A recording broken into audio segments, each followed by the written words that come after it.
Assalamualaikum warahmatullahi wabarakatuh. Hai teman-teman semua, bagaimana kabarnya hari ini? Kali ini kita akan membahas tentang praktik baik pendidikan yang berpihak pada anak sekolah menengah yang disusun oleh kelompok 11 pada mata kuliah Filosofi Pendidikan Indonesia yang diampu oleh Bapak Dr. Dedi Miswar SSI MPD dan instruktur Ibu Sumiati MPD.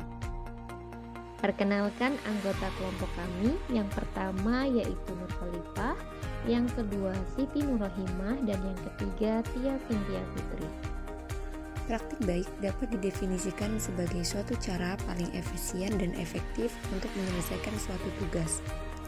Berdasarkan suatu prosedur yang dapat diulangi yang telah terbukti manjur untuk banyak orang dalam jangka waktu yang cukup lama. Istilah ini juga sering digunakan untuk menjelaskan proses pengembangan suatu cara standar untuk melakukan suatu hal yang dapat digunakan oleh berbagai organisasi, misalnya dalam bidang manajemen, kebijakan, atau sistem perangkat lunak. Dalam dunia pendidikan, praktik baik merupakan salah satu jenis karya tulis ilmiah yang bisa dibuat oleh pendidik dan tenaga pendidik atau biasa kita sebut PTK untuk mengembangkan profesinya. Praktik baik menceritakan kisah sukses atau pengalaman terbaik, kreativitas, dan inovasi dalam mengatasi permasalahan yang dihadapi untuk meningkatkan mutu layanan pendidikan di satuan pendidikan sehingga dapat mencapai prestasi yang diharapkan. Praktik baik tidak selalu identik dengan langkah yang besar dan revolusioner, tetapi bisa juga melalui sebuah langkah kecil. Misalnya, penerapan alternatif pemecahan masalah yang sederhana tetapi efektif dan dampaknya terasa dalam meningkatkan kualitas pelayanan pendidikan di satuan pendidikan. Masalah yang ditemukan di lapangan dicari solusinya secara taktis dan praktis. Bagi guru bisa berkaitan dengan penggunaan media dan alat peraga, strategi, model pembelajaran tertentu yang inovatif, sedangkan bagi kepala sekolah bisa berkaitan dengan penyelenggaraan program pelatihan workshop, pembiasaan, pembuatan kebijakan dan peraturan, pembuatan sarana dan prasarana tertentu, dan sebagainya.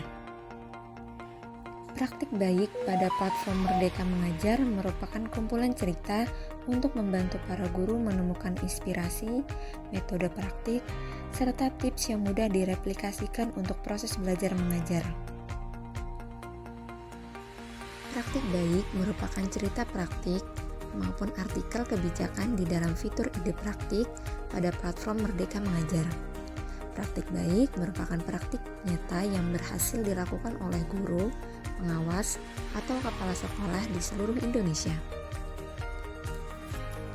Nah, dari uraian di atas dapat disimpulkan bahwa praktik baik adalah pengalaman terbaik atau kisah keberhasilan yang ditulis oleh pendidik atau tenaga pendidik, seperti guru, kepala sekolah, atau pengawas untuk menyelesaikan masalah yang dihadapi dalam melaksanakan tugasnya di lapangan secara kreatif, inovatif, praktis, memiliki nilai kebaruan yang berdampak terhadap meningkatnya mutu layanan pendidikan yang diberikannya.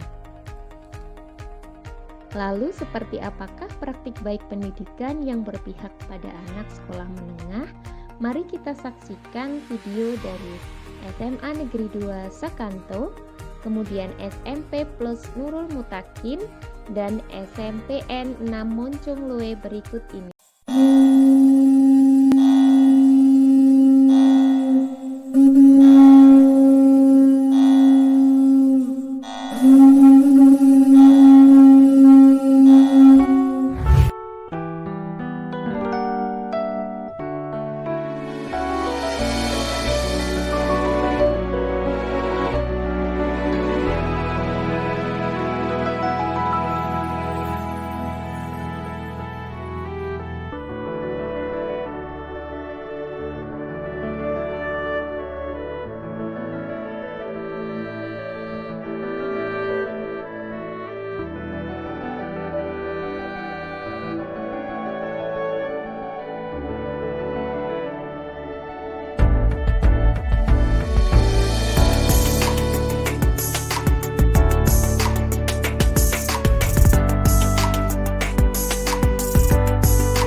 Hari ini kita lihat bersama kegembiraan dan kekompakan siswa-siswi SMA Negeri 2 Skanto dalam menari. Mereka saling dukung dan saling menyemangati. Namun 2 tahun lalu suasana seperti ini belum terjadi. Saya ingat saat itu.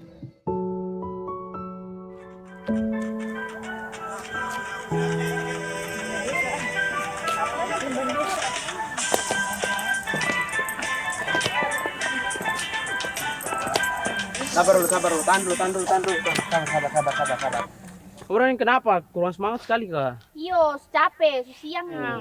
Yo, sedikit lagi tong ini, latihan bertong ini pulang. Hei! Tapi kenapa? Tong ada latihan nari nih. Dari apa? Nari untuk lomba toh. Kamu tidak pantas. Jangan Bisa. paksa untuk kamu menari-menari ini. Siapa bilang itu tidak pantas? Bapak memang mau orang Sulawesi, tapi saya lahir di sini. Saya besar di Tidak ada, sini. tidak Sapu ada, bapak tidak selama ada, di sini. tidak ada. Kenapa? Tidak ada. Ah, kenapa? Yang kau baca sudah. Ih, kenapa jadi? Tidak ada. Tidak ada. Hei. Hei. Tidak ada. Hei. Ada apa ini? Ada apa? Itu yang terjadi. Melihat kondisi seperti ini, saya merasa sangat sedih. Oh, ya, benar. Di kelas saya, perundungan dan intimidasi masih sering terjadi. Bapak Kepala Sekolah, kita harus melakukan sesuatu. Perundungan di sekolah kita sudah menjadi norma. Oke, saya sangat setuju dengan Bapak Ibu semua. Salah satu indikator sekolah penggerak adalah sekolah yang aman, nyaman, inklusif, dan menyenangkan. Kita akan sama-sama mewujudkannya. Bagaimana Bapak Ibu? Proses ini kami lakukan bersama seluruh warga sekolah. Tanpa dukungan semua pihak, kami tidak mampu melakukan perubahan. Salah satu hal yang kami syukuri adalah kami mendapatkan banyak program dan pendampingan dari program sekolah penggerak. Seperti coaching, lokakarya, dan project management office. Hal inilah yang memacu kami untuk terus belajar dan berbagi demi memberikan layanan pembelajaran berkualitas bagi anak-anak kami. Contoh transformasi besar yang telah terjadi di sekolah kami adalah meningkatnya nilai toleransi dan kolaborasi di antara anak-anak kami tanpa melihat perbedaan suku, agama, dan ras. Salah satu cara yang kami lakukan adalah membentuk agen pencegahan perundungan yang terdiri dari 30 siswa. Kami mendorong masing-masing dari mereka untuk mengajak 3 siswa lainnya agar menciptakan pertemanan yang sehat.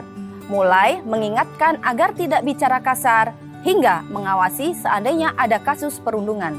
Hasilnya, terjadi penurunan kasus perundungan di sekolah kami. Transformasi lainnya adalah meningkatnya keterlibatan dan kesadaran komite sekolah dalam mendukung terciptanya pembelajaran yang bermakna dan menyenangkan. Di sekolah kami, yang sebelumnya terjadi saling rebut dan saling klaim ruangan saat belajar agama karena keterbatasan ruangan, saat ini telah dibantu dan disediakan oleh pihak komite sekolah.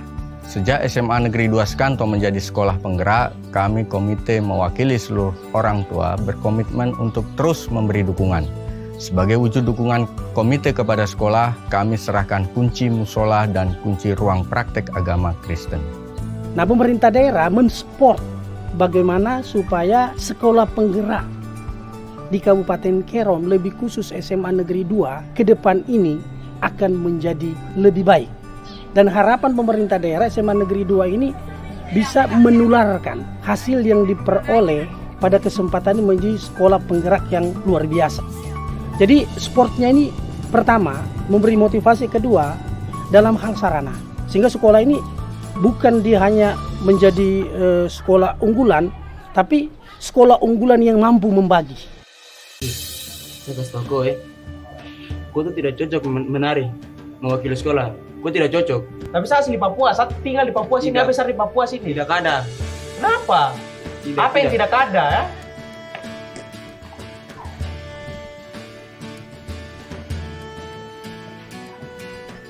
Esap, kamu Papua. Derek, kamu Papua. Rafane, kamu Papua. Kita orang Papua. Kita orang Indonesia. Ya, kita orang Indonesia. Orang Indonesia. Orang Indonesia. Orang Indonesia. Kita orang Indonesia. Orang Indonesia. Kita orang Indonesia.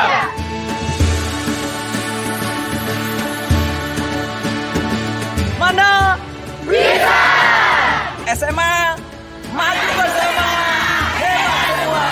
Salam dari kami SMA Negeri 2 Skanto Kerom Papua.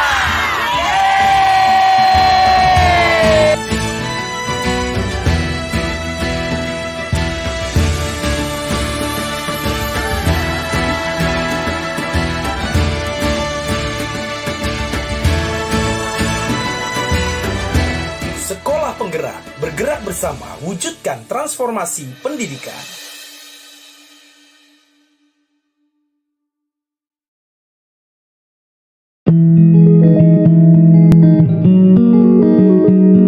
Assalamualaikum warahmatullahi wabarakatuh. Perkenalkan, nama saya Teten Sopari. Saya pengajar di SMP Plus Nurul Mutakin, Cisurupan, Kabupaten Garut. Pada video ini, saya akan berbagi praktik baik mengenai asesmen diagnostik non-kognitif yang kami kembangkan dengan membuat aplikasi sederhana berbasis Microsoft Excel. Semoga video ini dapat menginspirasi Bapak Ibu guru hebat di luar sana. Salam pendidikan.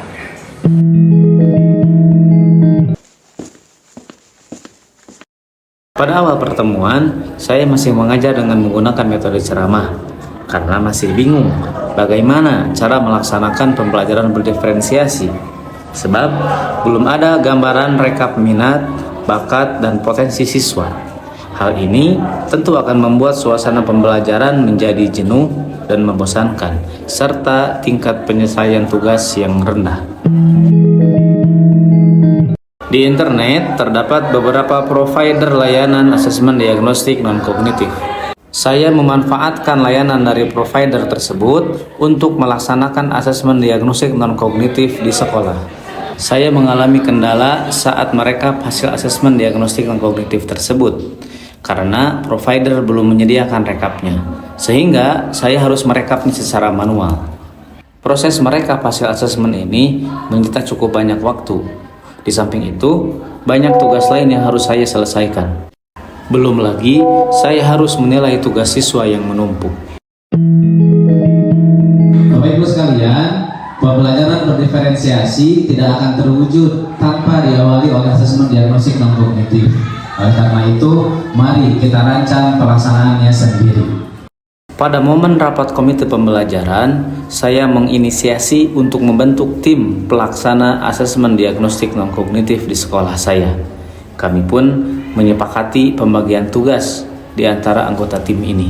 Langkah pertama yang kami lakukan adalah mencari referensi ilmiah dalam pelaksanaan asesmen ini, baik referensi online maupun mencari buku secara langsung. Kemudian, kami menyusun angket asesmen diagnostik non-kognitif berdasarkan hasil kajian referensi ilmiah yang telah kami lakukan. Selanjutnya, kami memindahkan angket yang telah dibuat ke dalam Google Form agar mudah diakses oleh siswa. Tahap berikutnya, kami membuat aplikasi sederhana berbasis Microsoft Excel untuk mengolah hasil jawaban siswa pada Google Form.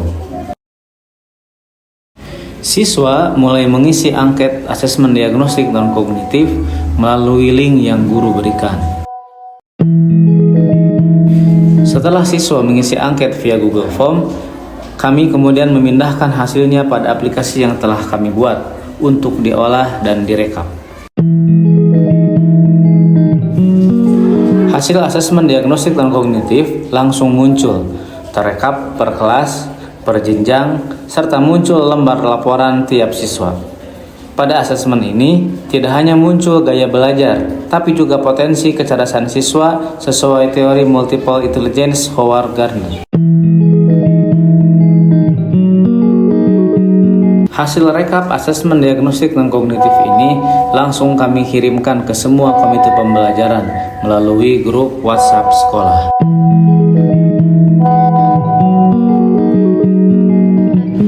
Wali kelas membuka hasil asesmen diagnostik dan kognitif ini untuk melihat hasil rekap kelasnya masing-masing. Kemudian melakukan print out hasil asesmen diagnostik dan kognitif setiap siswa untuk dibagikan kepada orang tua. Orang tua sangat antusias menerima laporan hasil asesmen diagnostik dan kognitif ini karena mereka mengetahui minat, bakat, serta potensi putra-putrinya masing-masing.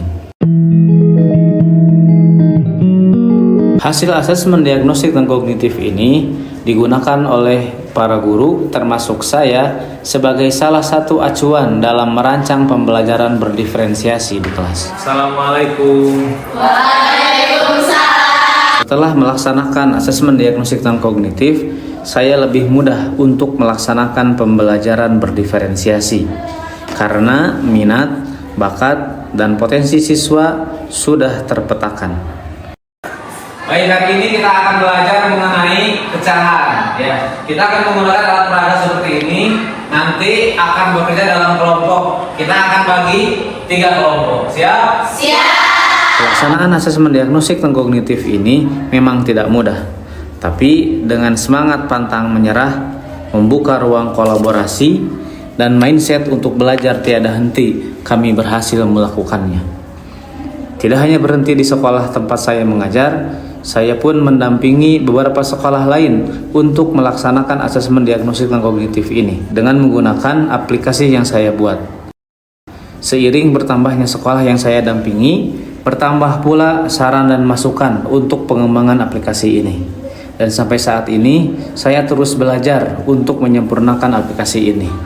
Karena sejatinya, yang berhenti belajar tidak pantas mengajar, yang tidak mau dididik tidak layak mendidik. Wassalamualaikum warahmatullahi wabarakatuh.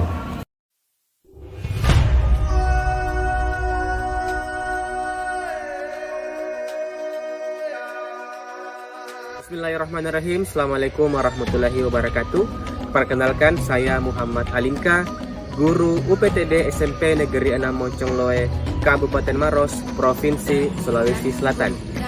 Kali ini saya akan berbagi praktik baik topik asesmen pembelajaran dengan judul Asam Berisi. Asesmen sumatif yang melampaui angka, bermakna, dan menginspirasi. Bagaimana praktik baik itu? Mari kita saksikan.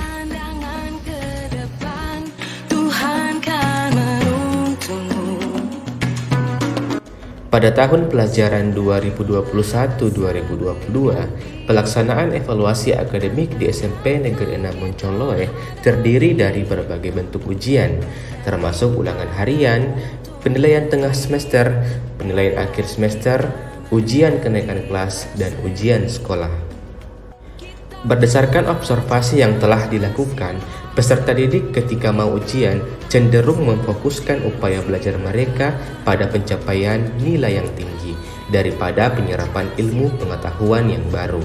Hasilnya, peserta didik tersebut merasakan tingkat kecemasan yang signifikan yang diakibatkan oleh harapan dari lingkungan sekitar untuk mencapai nilai yang tinggi.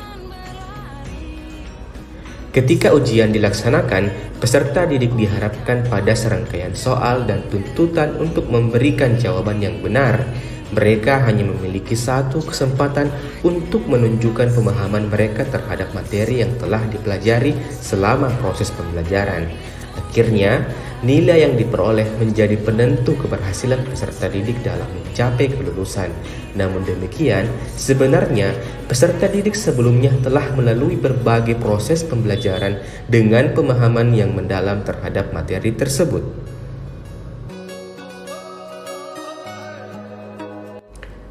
Assessment of Learning adalah asesmen sebagai evaluasi pada akhir proses pembelajaran. Asesmen ini umumnya dikenal sebagai asesmen sumatif. Tantangan utama dalam merancang asesmen ini adalah merumuskan bentuk asesmen yang sesuai dengan tujuan pembelajaran. Sebagai contoh, guru perlu menyiapkan indikator yang dapat mengukur sejauh mana tujuan pembelajaran bisa tercapai. Setelah itu, dari indikator yang ada, menentukan bentuk asesmen yang dilakukan seperti melakukan presentasi, membuat proyek, berdiskusi, dan lainnya. Tantangan lainnya yaitu validitas dan reliabelnya informasi terkait perkembangan belajar atau asesmen formatif, asesmen awal pembelajaran, dan proses pembelajaran. Data tersebut penting untuk diolah dan dihubungkan dengan pelaksanaan asesmen sumatif untuk memastikan ketercapaian tujuan pembelajaran atau mengidentifikasi tujuan pembelajaran yang belum maksimal sebelum melakukan asesmen sumatif. Kemudian, saya melakukan asesmen sumatif dengan melakukan diferensiasi produk pada aspek kesiapan belajar. Saya mengolah data asesmen formatif untuk menentukan pembagian hak belajar kepada peserta didik, terutama yang belum memenuhi kriteria ketuntasan tujuan pembelajaran.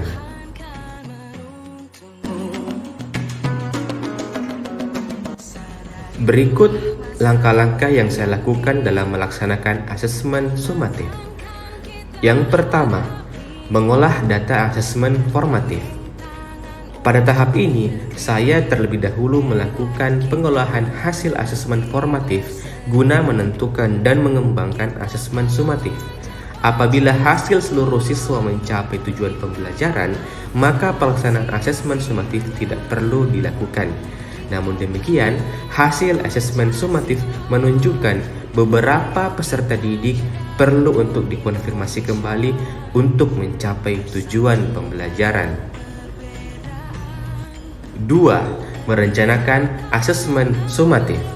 Pada tahap ini, saya merencanakan memberikan tugas kepada peserta didik untuk membuat produk berupa poster dan melakukan presentasi produk. Setiap peserta didik akan memiliki peran yang ditentukan berdasarkan aspek kesiapan belajar yang tergambar dari data asesmen formatif. Tujuan dari hal ini adalah agar peserta didik tetap memperoleh hak belajar mereka dan tidak merasa senang menghadapi ujian, serta tetap berfokus pada pemerolehan ilmu pengetahuan. Sebagai langkah tambahan, sebuah rubrik penilaian telah disiapkan untuk mengevaluasi sejauh mana peserta didik mencapai tujuan pembelajaran, terutama bagi mereka yang belum mencapai tujuan tersebut. 3. Melaksanakan asesmen sumatif. Pada tahap ini, saya melakukan asesmen sumatif kepada peserta didik dan peran saya adalah sebagai fasilitator dan melakukan observasi penilaian.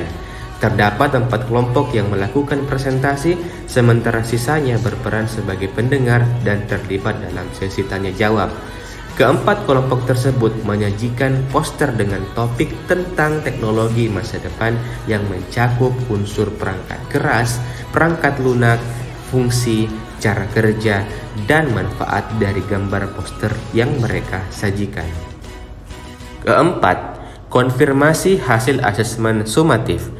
Pada tahap ini, saya melakukan konfirmasi selama jam istirahat sekolah untuk mengetahui perkembangan proses pembelajaran. Saya juga menanyakan kesan dan refleksi tambahan peserta didik selama proses pembelajaran untuk memperoleh pemahaman yang lebih baik. Tujuan dari tindakan ini adalah untuk melakukan refleksi diri sebagai guru dan memperoleh data tambahan yang berguna dalam proses penilaian, terutama terkait dengan materi yang baru saja diselesaikan. Selain itu, tahap ini juga penting dilakukan guna memperoleh informasi yang lebih akurat tentang perkembangan belajar peserta didik.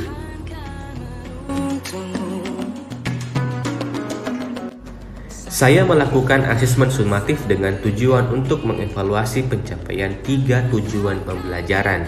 Hasilnya sangat memberikan dampak positif terhadap proses pembelajaran. Peserta didik tidak lagi hanya berorientasi pada nilai yang tinggi saat ujian formal, melainkan mereka lebih menikmati dan memberi makna pada proses pembelajaran itu sendiri. Selain itu, mereka lebih mempersiapkan pemahaman daripada sekedar menghafal dan mendapatkan lebih banyak kesempatan untuk memastikan pencapaian tujuan pembelajaran yang telah ditetapkan. Peserta didik juga mendapatkan hak belajar yang sesuai dengan kodratnya dari data asesmen formatif yang telah dikumpulkan sebelumnya. Sebagai contoh, terdapat peserta didik yang data perkembangan belajarnya rendah sehingga perlu diperlakukan berbeda dengan peserta didik yang perkembangan belajarnya tinggi. Hal ini kemudian membuat peserta didik tidak mengalami kecemasan dalam belajar karena semua peserta didik tidak dapat diperlakukan sama dan memiliki proses yang berbeda-beda. Selain memberikan manfaat dalam hal pembelajaran, asesmen sumatif juga memberikan dampak yang signifikan secara mental bagi peserta didik. Mereka menjadi lebih berani dan bertanggung jawab atas hasil belajar mereka dengan menunjukkan kemampuan mereka melalui dalam bentuk unjuk diri daripada hanya menghadapi ujian formal di dalam kelas.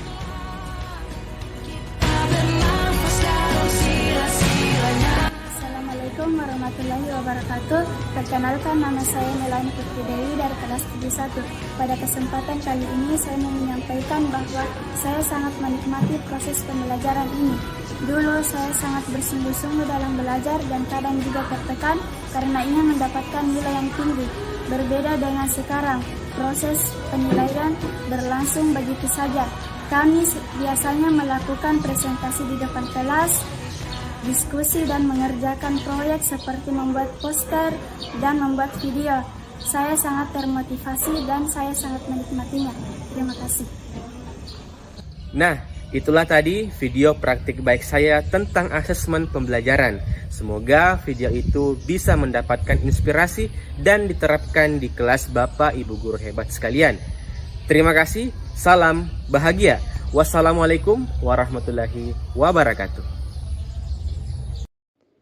Adapun tujuan praktik baik ini yaitu dapat disosialisasikan, kemudian diadopsi dan dimodifikasi oleh berbagai pihak dalam upaya mengembangkan layanan pendidikan yang bermutu.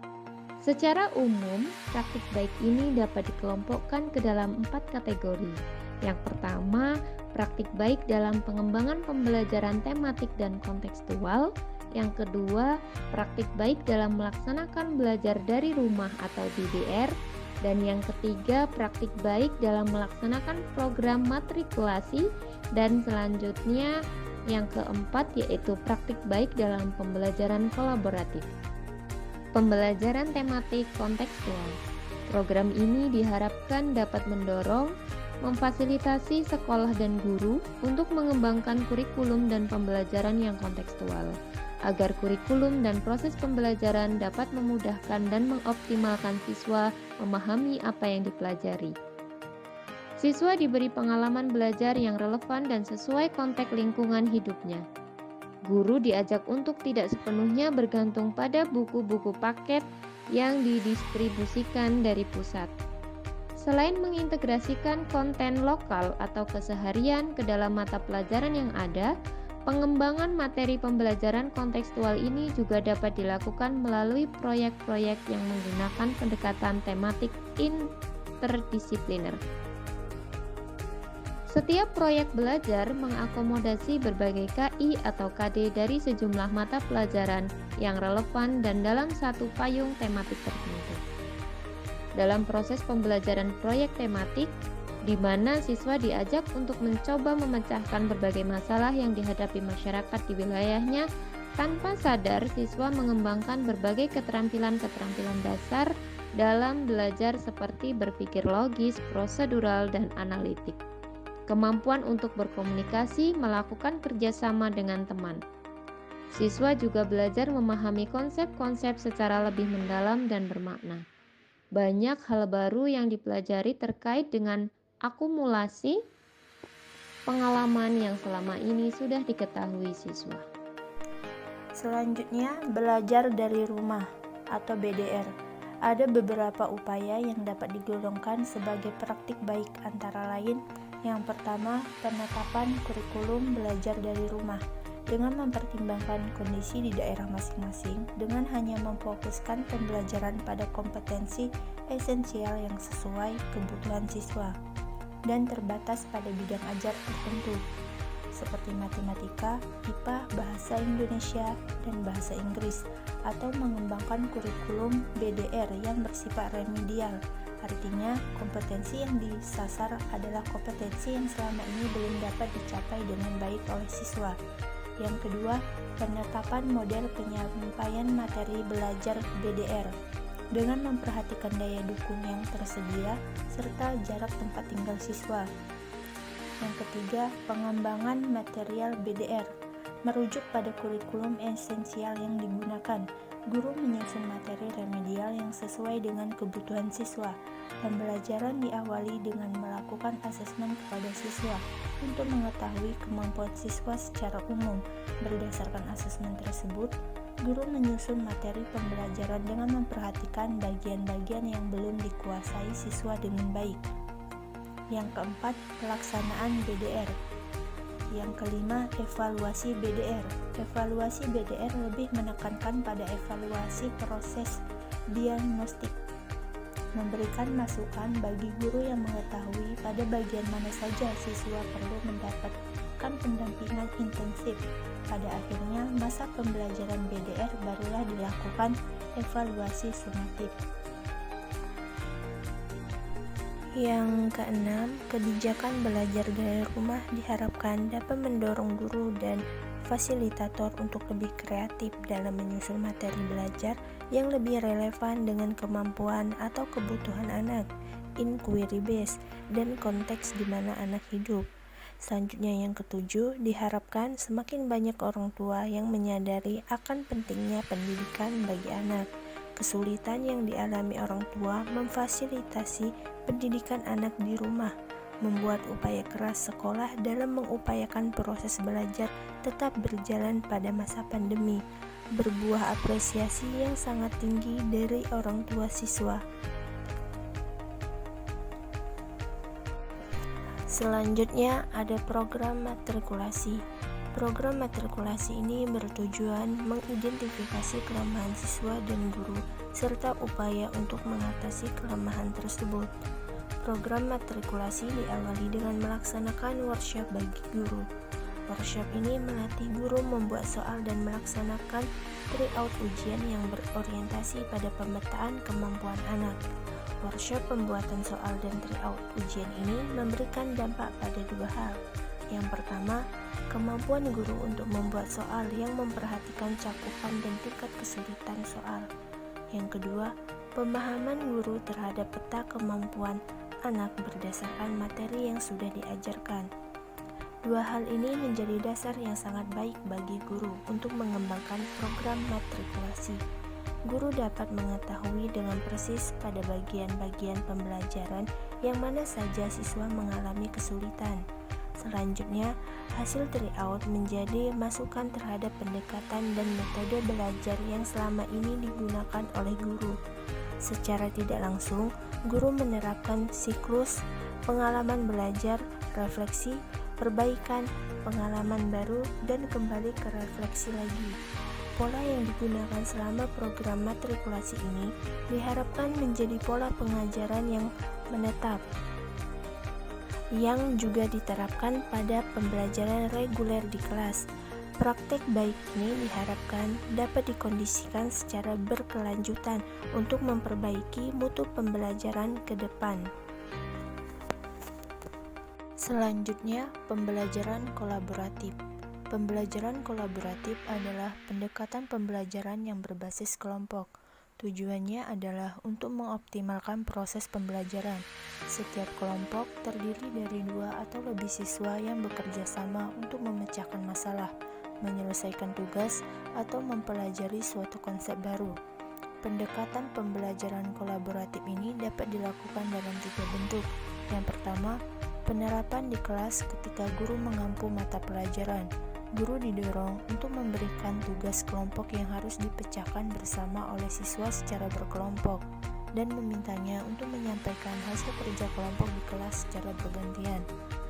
Penerapannya dapat dilakukan oleh masing-masing guru untuk setiap mata pelajaran. Yang kedua, melalui tugas proyek bersama atau lintas bidang studi.